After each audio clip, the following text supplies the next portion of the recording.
where things bounce back and forth. We'll do that for about an hour or 45 minutes, or as much as we can stand. And we'll take a break. We'll take a break, and then we'll, obviously take questions from the audience and stuff like that. By way of background, in working with Michael Jeffries, our main focus for a long time has been the Eckhart Tolle group, which he runs. And then about a little while ago, maybe 3-4 months ago, we were having conversations in which he really got interested in A Course in Miracles. And in particular, there was a book that really got him interested. It was called The Universe is a Dream by Alexander Marchand. How many of you are interested in A Course in Miracles? Okay, some of you are. Anyway, that book is a graphic novel, and it's called The Universe is a Dream. So we started having conversations about dream not being a metaphor, dream being really the way things are. And when that came about, since Dr. Lennox has been I've gone to dream circles with him and worked with him as well, he's written a book on dream interpretation, which is like a dictionary of dream symbology. And I thought it would be really fun to get him and Michael Jeffries, I'm going to call him Dr. Lennox and him Michael, together to have a conversation, maybe over dinner, and talk about these ideas. And I thought, why not do it here and invite people? And in the last one we had, it was a very testosterone-heavy group that we had. And we had 6 male teachers, and you can draw you can draw your own conclusions about why that happened. So, anyway, I wanted to invite somebody, and met Moira through Michael Jeffries. And Moira is a practitioner who works with, I think, also a little bit with A Course in Miracles. We'll hear more about what you do, but essentially in helping people get in touch with their feelings of abundance and be more successful in life, work with their inner scripts and things like that, if I'm not mistaken. So, come on in.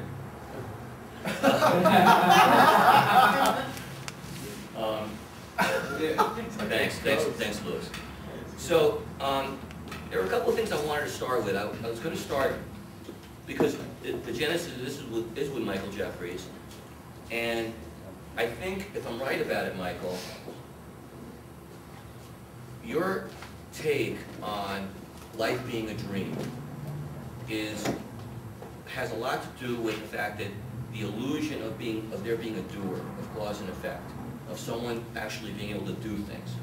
And without getting into a very deep discussion of free will, can you talk a little bit about how you got interested in A Course in Miracles, and why you think it's a powerful tool for transformation, especially in terms of peeling through the layers, deconstructing, as you call it, the layers of self, and then figuring out what can we really do?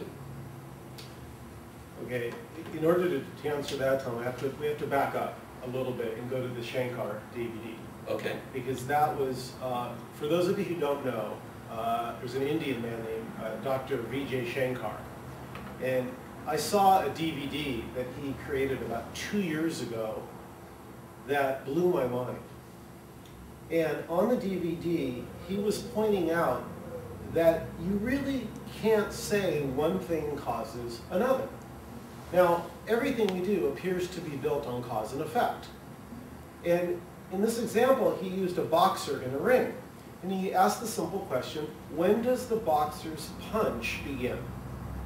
Seems pretty simple, right? Seems like when he cocks his arm back to punch the other guy, that's when the punch begins.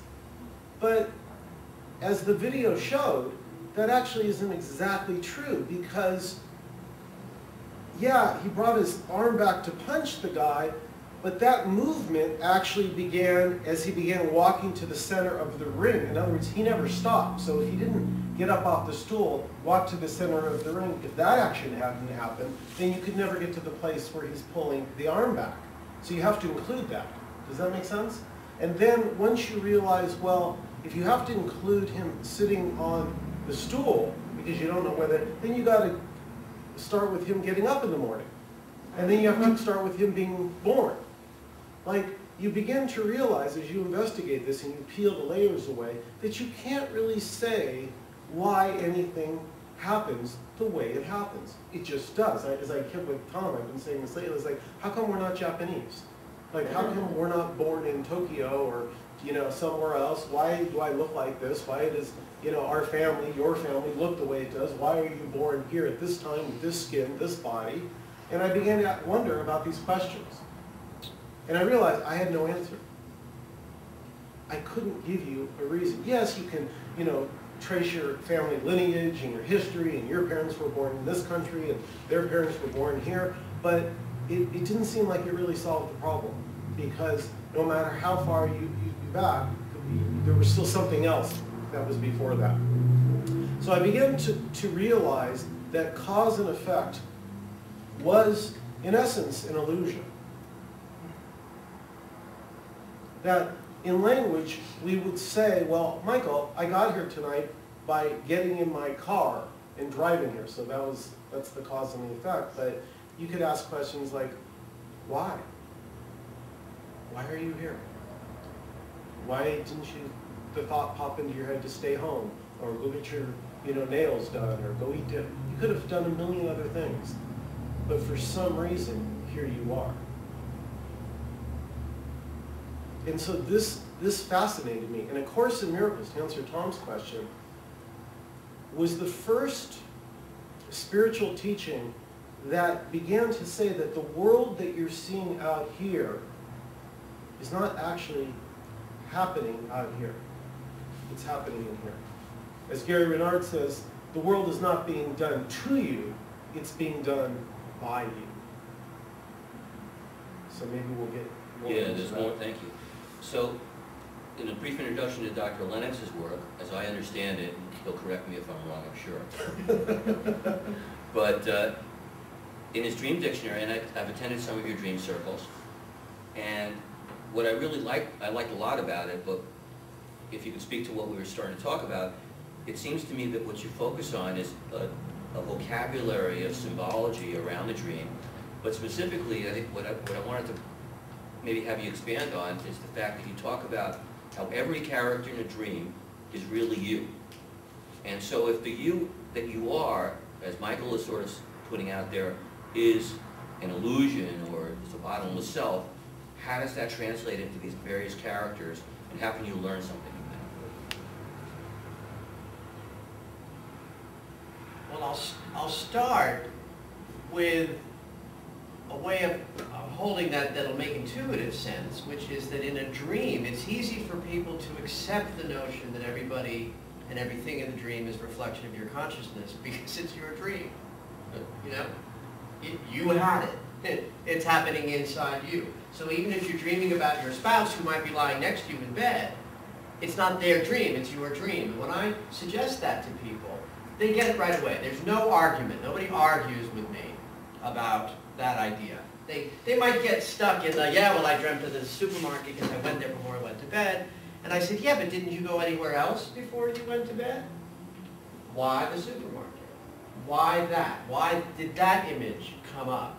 You know, so it's like the questions that Michael puts forth and asks, they're unanswerable. But the asking of them is where the richness is, you know? So, okay, so you have a dream. I have a dream that I'm sitting in a room, it's sort of dimly lit. I'm at a table, and there's about a dozen people sitting in chairs facing me, and I'm talking about dreams. You know, and then I wake up. So the idea is, if this is a dream, I'm waking up becomes a metaphor for waking up to my own consciousness. So that, well, we just had a yummy conversation about this, about mothers and lovers. I don't know if you'll talk about that or not. Let's see what happens. But the idea that, and here's what I'm always trying to do with people when I work with them on dream interpretation, is that there's like the graduate work of that. It's one thing, first of all, it's one thing to call me on the radio or see me somewhere and I interpret a dream and you go, wow, isn't that cool, and that's really fun, it's a little tidbit, it's a little piece of like sugar that will, you know, disappear in a moment and make you tired in 20 minutes. But if you pay attention to this work on a more protracted level, the point of the work is to get to a place where you're not as, well, you can still say interested in the sleeping dream, but the real advanced work is when you're looking at the living dream with the same kind of responsibility. That is to say, I recognize when I'm asleep and I'm having a dream that everybody's a part of my consciousness. It's the same thing when we're awake. First of all, you see what you bring. Everywhere. I met a man recently who had been to India and ashram, and he was trying to impress me about how spiritual he was because he had been to the ashram. But he went along saying, oh, I had to leave. Yeah, everybody was in line talking about the bread and the this, and they were all judging and all of that. I thought, oh, wow. He's at an ashram with hundreds and hundreds of people. And all he saw was the judging and the competition and the da-da-da-da-da-da. Anyway, going on way too long. The point is that it becomes incredibly rich to view your life through the lens that everybody you encounter, everything you encounter is a reflection of you. And when you take responsibility for that, life is richer because you're, well, taking responsibility for that. Very nice. So, Moira, I don't know a lot about your practice, but my understanding of it is that what you really do is help people kind of reorient their dreams. Maybe you don't call them dreams, maybe you call them stories or scripts or conditioning patterns or something like that. So, and I think you've also had, I know you have, had an interest in A Course in Miracles. So, what is your sense of, do you work with people with their sleeping dreams, or do you just work with people in their waking dreams, and how do you help them? I would really question whether there's a difference between our sleeping dream and our waking dream, because it is, life is but a dream, as someone said. It was Carol, probably.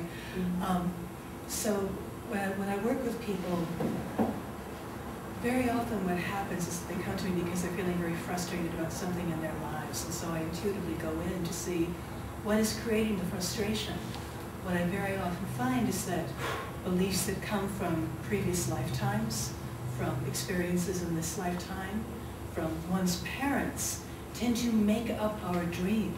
Developmentally, children live in the theta brainwave from age infancy to about the age of 7, which means that they are in a deep state of receptivity. Stuff goes right into the brain without any critical faculty that says, well, I don't know if that's true. It's more like, this big person said it, mommy said it, so it must be true. We also dream as children because parents loom so large in our consciousness that our mother is God, or our father is God. And our developing brain starts drawing generalizations and conclusions and judgments, and the judgments very often sound something like this, something like, my mother treats me like this, therefore I must treat myself like this, therefore I expect other people to treat me like this because mommy is God. This is the reasoning of a child, because mommy is God. This is how I'm meant to be treated, this is how I'm supposed to be treated. It's the same can be true of a father. The father who can appear to be the looming, all-encompassing figure of authority. And some children will take the father on. It usually depends on who's the dominant person in the relationship, the mother or the father. And the conclusion comes that because my father treats me like this, I must treat myself like this. I expect other people to treat me like this. I expect God to treat me like this. So if love is withheld from us, we withhold love from ourselves, and we somehow magically attract other people who withhold love from us also, because that's what we're familiar with.